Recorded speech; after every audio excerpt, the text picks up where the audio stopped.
Hello, good morning students, class 8th SST. As you know very well, yesterday we have discussed about project work and today we will discuss about remaining lesson 4 in history, rural life and society. In this chapters we have discussed about timeline के बारे में हम discuss कर चुके हैं, colonial aggression policies जो थी और impact of the land revenue policies on the rural economy.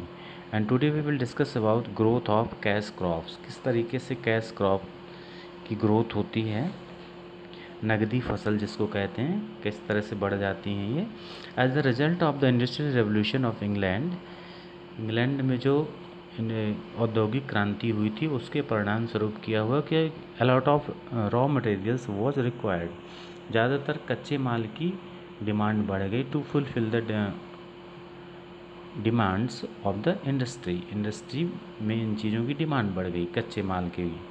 This demand could be fulfilled by India, और ये डिमांड केवल इंडिया से ही पूरी हो सकती थी, which was then a British colony. So the British force the Indian farmers to cultivate cotton, jute, oil seed, coffee, tea etcetera. इसीलिए क्या हुआ कि जो ब्रिटिश थे, अंग्रेज़ों ने भारतीय किसानों के ऊपर दबाव बनाया कि वो ज़्यादा से ज़्यादा कॉटन उगाएं, जूट, ऑयल सीड्स, कॉफ़ी और टी, इन चीज़ों की फसलें ज़्यादा तैयार करें। Most of these goods were sent to England to feed their industries, और ये ज़्यादातर चीज़ें इंग्लैंड भेजी जाती थी जहाँ पर इंडस्ट्रीज़ को एक कच्चा माल उपलब्ध कराने के लिए।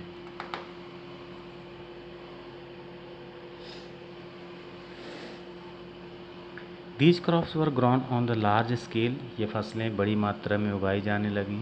As a result the production of food crops began to decline. परिणाम स्वरूप हुआ क्या कि जब ये कैश क्रॉप्स यानी नगदी फसल ज़्यादा होने लगी, कैश क्रॉप्स क्या होती है, ऐसी फसल जिसका इस्तेमाल केवल कच्चे माल के रूप में किया जाता है, इस्तेमाल के रूप में अब जैसे अनाज होता है उसका इस्तेमाल हम खाने में करते हैं, लेकिन ये इनसे कोई ना कोई नया प्रोडक्ट बनाने में किया जाता है कैश क्रॉप्स में। तो जब कैश क्रॉप्स ज़्यादा उगने लगी तो जो फूड क्रॉप थी वो कम हो गई, which was serious matter of concern. तो ये एक गंभीर समस्या हो गई। Growing demand of indigo in Europe में इंडिगो की डिमांड बढ़ना। तो Indian indigo had a great demand in European market में जो इंडियन इंडिगो था इसकी डिमांड बढ़ गई। It was use to dye clothes in Italy में इसका इस्तेमाल कपड़ों में कलर करने के लिए किया जाता था। France and Britain since the 18th century, 13th century में इटली, फ्रांस और ब्रिटेन में इसका इस्तेमाल कपड़ों को रंगने के लिए किया जाता था। But only a small amount of it could reach there, लेकिन बहुत कम ही मात्रा वहाँ पर पहुँचती थी। So they dependent upon another plant woad to make blue and violet dye, इसलिए अब वो दूसरे प्लांट पर डिपेंड होने लगे, जैसे वुड, इससे ब्लू और वॉयलेट कलर होने लगा। Wood was easily available in Europe, क्योंकि वुड आसानी से यूरोप में मिल जाता था। A new demand of cotton dye increased with the industrialisation in Britain.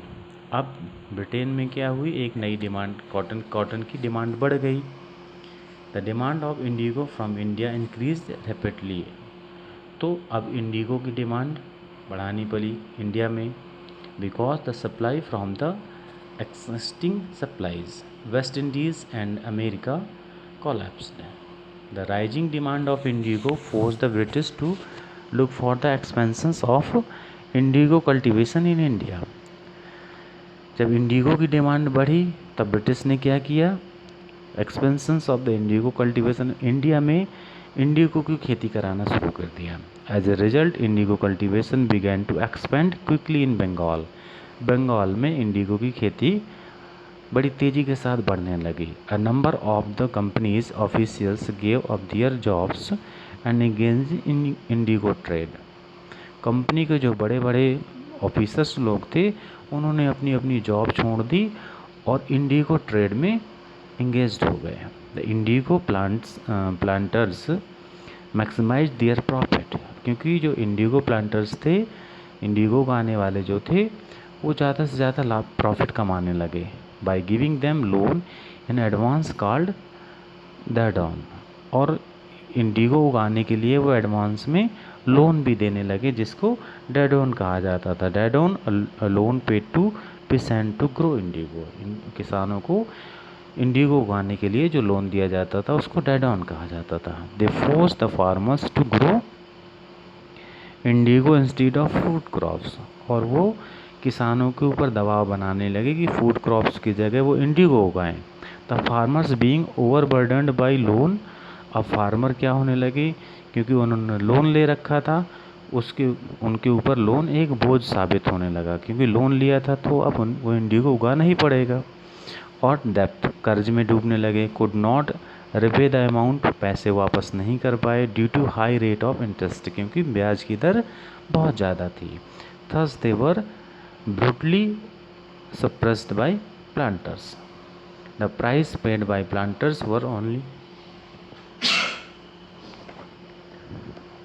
planters was only 2.5% of the market price. The price paid by planters were only 2.5, केवल 2.5% price ही market का उनको मिलता था। Influentially people, government laws, zamindars, money lenders etcetera were in favour of the planters. By an act 1833, planters were granted to free hand to oppose the farmers who refused to grow indigo. Deeply hurt by this, the farmers resort to revolt. अब farmers क्या हुए, farmers ने क्रांति कर दी और उन्होंने Indigo उगाने के लिए मना कर दिया। इससे कंपनी को बहुत डीपली हर्ट हुआ and farmer resorted to revolt. Peasant revolt, किस तरीके से किसानों ने क्रांति की, इंडिगो रेवोल्यूशन, इसी को इंडिगो रेवोल्यूशन भी कहते हैं। इसके बारे में हम नेक्स्ट वीडियो में डिस्कस करेंगे।